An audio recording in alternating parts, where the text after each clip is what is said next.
When I refused to give my husband power of attorney during my illness, he left me in the ICU and told my sister, she's on her way out anyway. I recovered. Quietly. He moved on. Took over my accounts. But what he didn't know was that I'd already assigned legal authority to someone else, and backdated the order before he could access anything. When he showed up at the bank and was denied, he called me screaming. I answered and said, "The only thing you'll be accessing now is." I live in Chicago, on the northwest side. Quiet neighborhood, nothing fancy. I'm 47, used to work part-time teaching painting classes out of a small art studio I rented near Milwaukee Avenue. I wasn't rich, but I was careful with money. I had enough saved to take care of myself if anything went wrong. Turns out, everything went wrong. One night, I felt a pounding in my head so bad I thought I was having a stroke. My neck was stiff, I could barely move. I collapsed on the floor of our house. My husband, Aaron, called 911. The ambulance took me to Swedish hospital. I barely remember any of that. They told me I had bacterial meningitis. ICU. For days, maybe weeks. I was out of it. Tubes everywhere. I could hear voices but I couldn't move or speak. Aaron, he's 50, works in corporate strategy or something like that. He was at the hospital the first 2 days. Seemed stressed, impatient. On day 3, he pulled out a folder and tried to get me to sign power of attorney papers. Even in my half-dead state, I knew that was bad. I shook my head. He looked annoyed. Not sad. Not scared. Just annoyed. The next day, he stopped showing up. My sister Jackie came from Cleveland and took over. She stayed every day. She told me, weeks later, that when Aaron left the hospital, he looked her in the eye and said, "She's on her way out anyway. What's the point?" That's when I knew he gave up on me. Just like that. But here's the part he didn't know. I wasn't as stupid as he thought. Months earlier, we'd had a fight about money. I saw some shady transfers from our joint account, $700 to some resort company in Florida. When I asked him, he said I was overreacting and told me to calm down. Something about the way he said it made me feel cold. I didn't say much. I just went to a lawyer that week and drew up a power of attorney making Jackie my agent, not Aaron. I even backdated it by a few weeks, just to be safe. That decision saved me. When I came out of ICU, Jackie filled me in. Aaron hadn't just stopped visiting. He'd drained 3 of my accounts. He moved $15,000 from my savings into a separate account in his name. He canceled my debit card. He called my bank and tried to close my CD early, saying he needed access for medical bills. I couldn't believe it. I wanted to scream, but I could barely speak. My hands shook. I'd spent years saving that money. He stole it the second I went unconscious. Jackie took my signed POA paperwork to the bank. She told them I was alive, alert, and not giving Aaron anything. The bank immediately froze activity and flagged his transfers. When Aaron came in trying to withdraw more, they denied him access. Told him he wasn't authorized. He called me from the parking lot, screaming into the phone. "What the hell did you do? You embarrassed me," he yelled. "They're saying I don't have any rights." I said, slowly, "The only thing you'll be accessing now is a court date." He went quiet. Then he started shouting again. "You're insane. I'm your husband. I have every right." I hung up. I was done listening. The thing about Aaron is, he always believed he was smarter than everyone else. He thought I'd be too weak, too scared, too trusting. He never thought I'd outplay him with paperwork. That's what hurt him the most. Not the money. The power.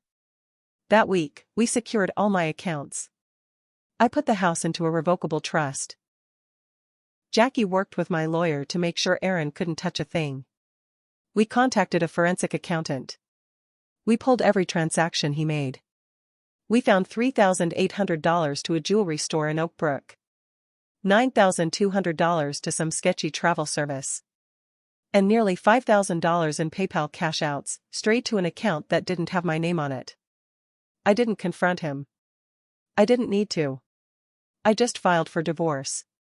And told the court about his abandonment. About the financial abuse. About the fraud. We're still in the middle of the case. He's trying to claim half of my business earnings. The lawyer says we have a strong case. Because we kept the receipts. And we kept quiet while he thought he was winning. I'll keep updating. There's more. A lot more.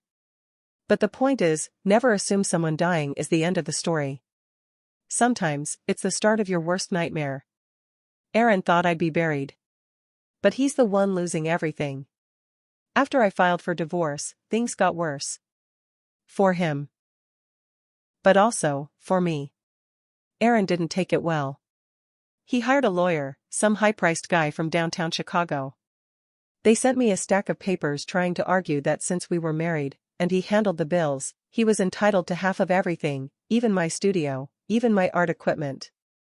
He was reaching for everything he could. But I wasn't backing down. Not anymore. We had our first court hearing. I showed up with Jackie and my lawyer. Aaron showed up alone.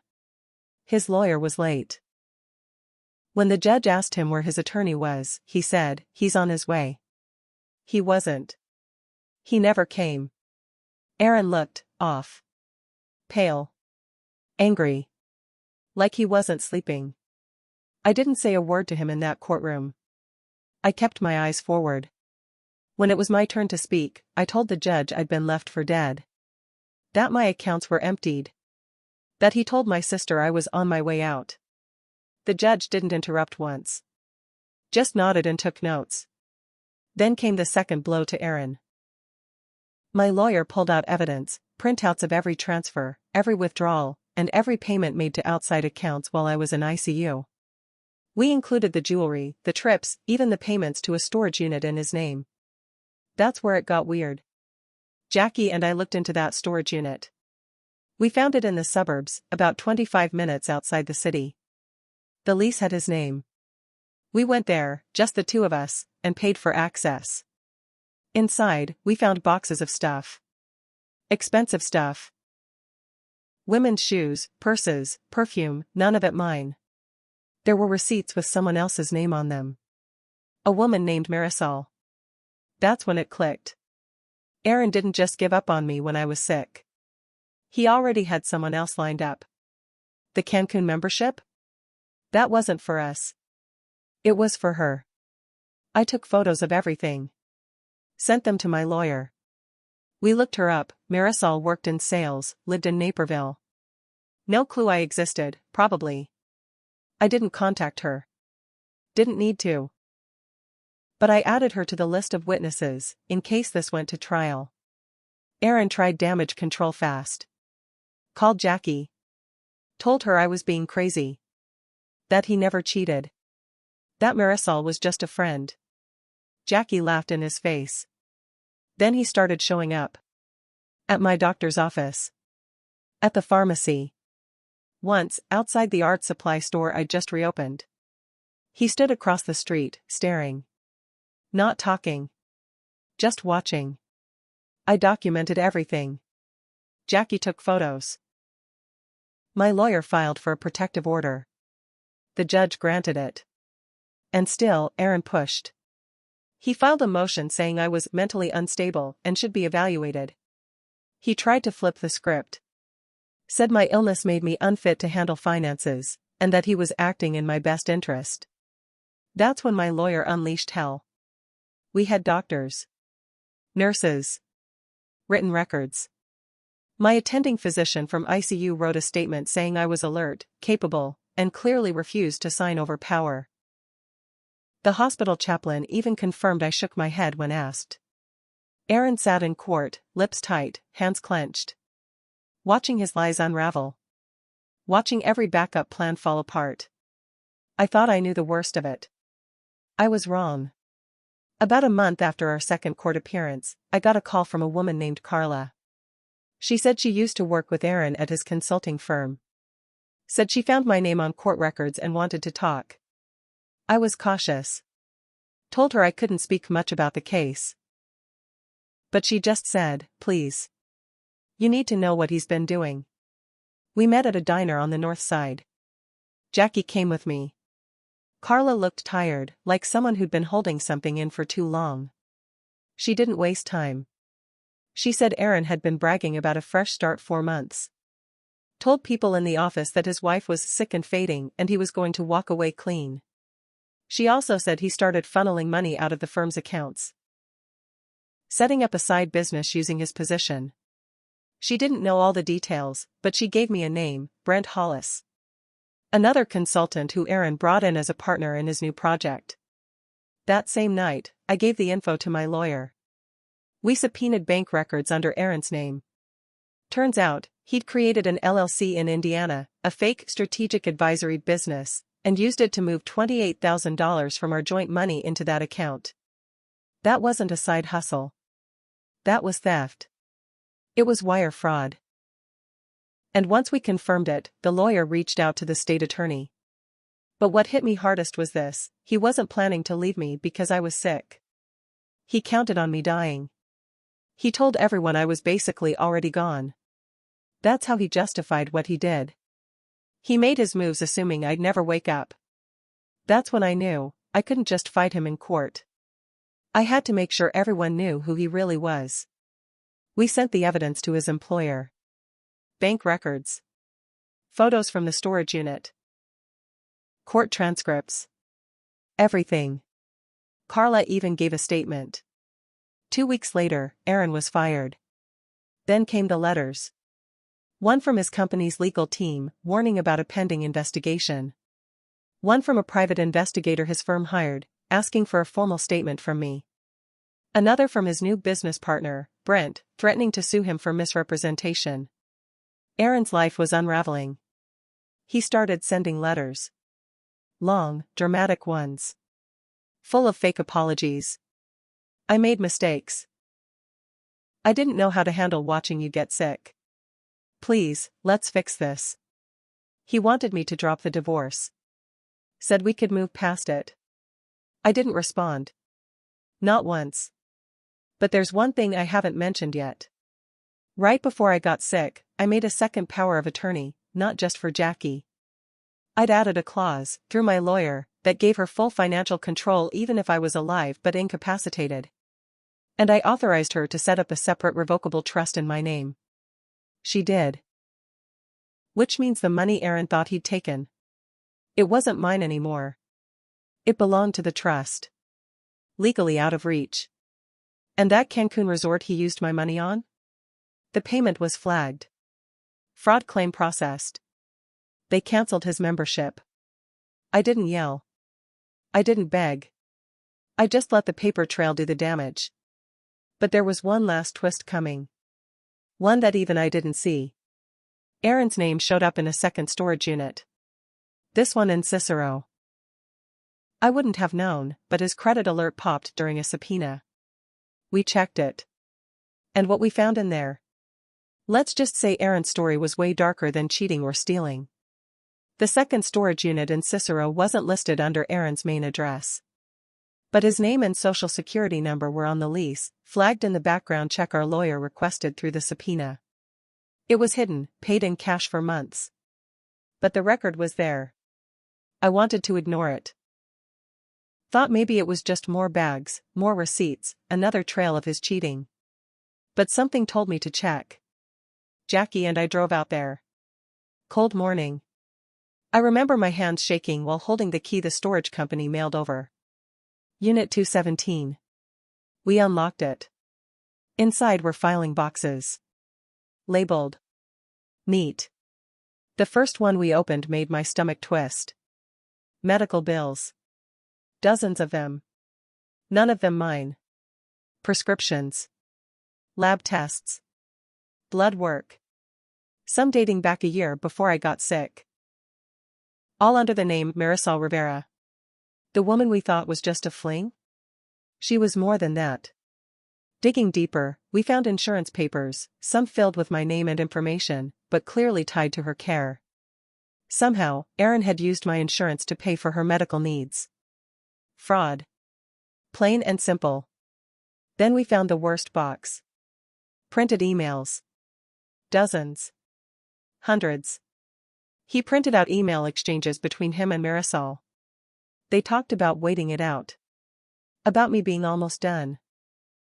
One of them even said, once she's gone, we're free. The date on that message? 4 days after I entered the ICU. I threw up in the parking lot. I couldn't believe it. He didn't just leave me. He planned for my death. He wanted me gone so he could move on, clean and rich. With my money, my house, my health insurance, and not a single shred of guilt. I didn't cry. I went straight to the police. The next 2 weeks were chaos. We turned over everything.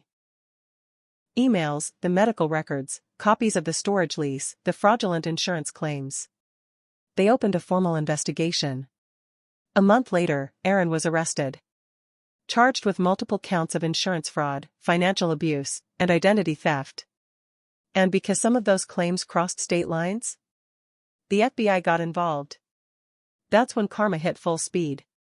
His corporate lawyer dropped him. His bank accounts were frozen. Marisol? She vanished. Gone. Probably ran when she realized the storm that was coming. He lost everything. But I wasn't done. I went after every penny he took. My lawyer filed a civil lawsuit for damages, emotional distress, fraud, and unauthorized asset transfer.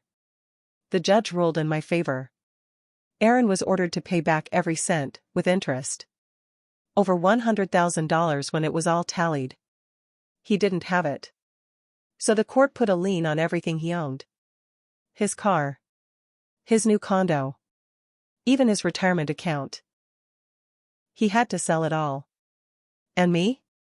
I took that money, reopened my art studio, and started a foundation in my mother's name, to help women recovering from medical trauma and financial abuse.